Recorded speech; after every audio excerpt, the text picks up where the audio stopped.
Alright, hello everyone. Hopefully by now you know who I am. In case you don't, I am OG Precision. Today, just real quick, I'm going to show you how to make 3D text in Cinema 4D and how to render it out. Okay, so we'll start up by opening up our Cinema 4D. Just wait for that to load. You see the little orange thing. I don't know, that logo looks really freaking awesome. A lot better than the one down here, but oh well. Okay, so it's initializing my layout because I have a custom layout thanks to my friend Perps FX. You can find him in my sub box. He does a lot of good graphics too. He's releasing his graphics pack probably today. I don't know. He said it was this weekend, and it is Saturday, August 20th. So he'll probably be releasing it pretty soon. There's some pretty good stuff in there, like 3D renders, fonts. I don't know, he said that he has over 6 gigabytes worth of stuff, so really looking forward to that. I got a bit of an exclusive preview, but let's not talk about that because now it's open. Okay, up here you see like a blue squiggly line with a plus at the bottom. You want to click and hold that and drag it down to text. Okay, then we'll put in our text. I'll put OG Precision. And then we just click off, and there you go. You can see it right here. Okay, now to make it 3D, you see this circle inside the box, and you want to use Extrude Nerves. Then click on your text layer, which is right here, and drag it up so that the arrow points down, which means that it'll make it 3D. It'll make it a part of this. Once you're in there, you can go and change this to whatever you want for different depths, that kind of thing. I usually go with either 80 or like 60, so we'll just do 60 this time. Alright, so there we got a basic 3D text. You can change your fonts by when you're on your text and it says like what you put in as your text. Right below it says font. It's on TrueType font right now, but I can change it to whatever I want. I don't know, there's some good ones in here, but like I said, if you want some more, definitely go look at Perps FX's channel, because he is releasing that that GFX pack, very soon. So there you go. Okay, now just for the purpose of this video, I'm going to make mine look better than this. So I'm actually going to add color, and I'm going to make it just a bit more complex of a 3D look. So we'll click this, we'll zoom out a little bit, maybe bring it over to the side so you can see a little better. Okay, so I'm going to minimize that, and then I want to use Control C and then Control V. We want to copy this and then paste it back right to here. So once we do that, we click on either one, it doesn't matter which one, and make it a little bit smaller. So I'm going to go with 45. Okay, so now it's a little bit smaller. We'll drag this. Oh, where'd it go? Whoopsie. Edit, undo.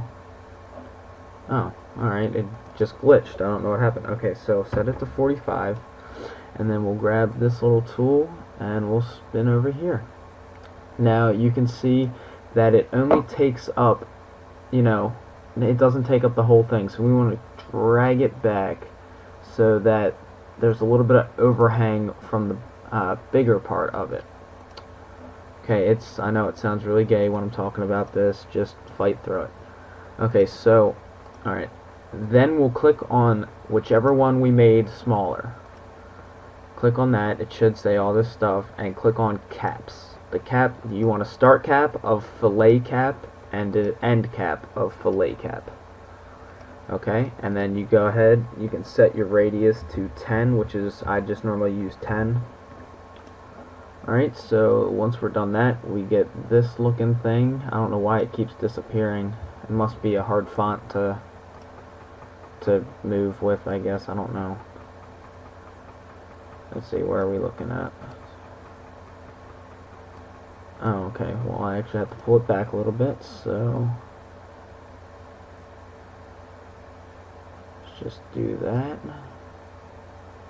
It's too far. Wow, it is really getting messed up. Okay, there we go. Alright, so now we'll swing around a little bit. Okay, so now you can see it is a bit more, professional looking, that kind of thing. But I think we will also add some more color. So we're going to click down here on our materials, and then we're going to click and drag to whatever color I want, just because it's pretty much, my colors. I'm going to go with yellow and black. In case you're wondering, yes, that is my pretty much our colors. It's yellow, black, and blue. I don't know why those colors, they just seem to be the colors that we chose the colors I chose when I first started Overflow Gaming and OG Precision.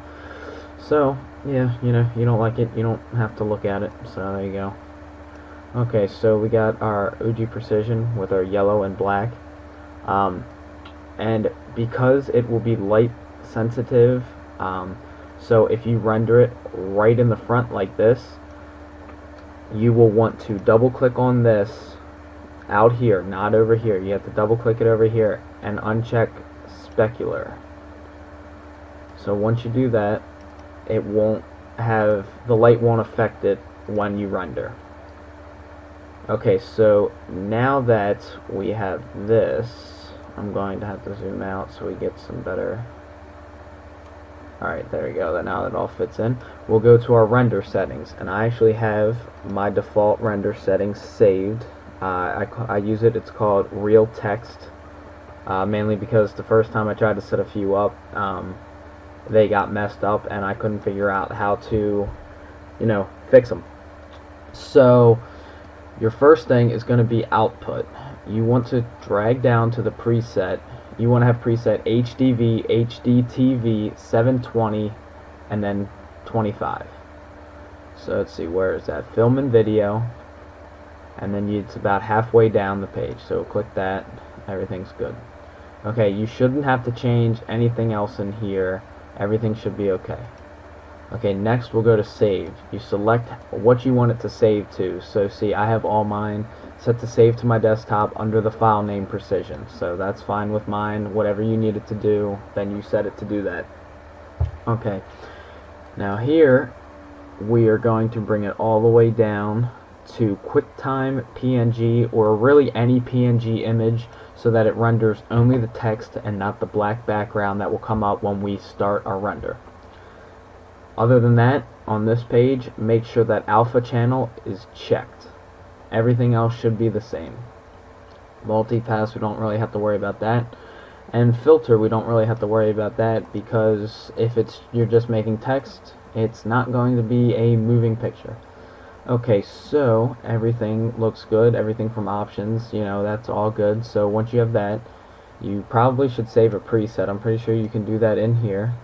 Yeah, here it is, save preset. So you just click that, give it a name, and then click OK. And then whenever you want to load your preset, you go to load preset and click the one you want, and then it'll still be on this. You just have to click this little box right here and exit out. Okay, so now we're going to render it. To render, we click this orange box with the little thing that they use for movies. I don't know what they're called. I don't think anybody does. I don't even think the guy that works as one of those knows what it's called. But as you can see, it's rendering out a little bit slower just because we're working, with this camera. So I'll minimize all this. As you can see, here it is right here. And bam, there it is. There's my 3D text. I think it looks pretty good for this little 3, 4, 5 minute, 20 minute video. I haven't been keeping track. I have no idea how long it's been. But, thanks for watching, guys. Please comment, rate, and subscribe.